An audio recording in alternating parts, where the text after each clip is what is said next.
நமது டிடி தமிழ் தொலைக்காட்சியில் പുതുമകൾ പലതുകൾ തേടാം, ചെറുപുഞ്ചിരി ചൊടിയിൽ തിരുകാം. തൊടികളിലോടും തുഴയാം, പല വർണ്ണപ്പൂക്കളിറുക്കാം. മഹാബലി തൻ്റെ വാക്ക് പാലിക്കാൻ തീരുമാനിച്ചു. എൻ്റെ പ്രിയപ്പെട്ട ജനങ്ങളെ എനിക്ക് വർഷത്തിലൊരിക്കലൊന്ന് കാണണം എന്ന് പറഞ്ഞു.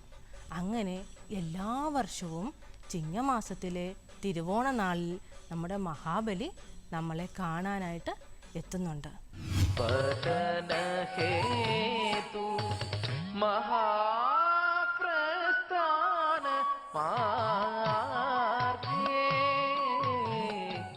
കാതരേ നീ എൻ്റെ തിരുമുറ്റത്ത്, എൻ്റെ കനവുകൾ മയങ്ങുന്ന മണിമുറ്റത്ത്.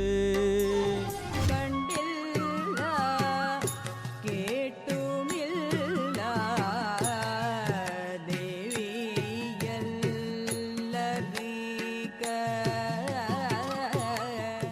5/9/2025 வெள்ளிக்கிழமை காலை 10:05க்கு ஓணம் சிறப்பு நிகழ்ச்சி கண்டு மகிழுங்கள்.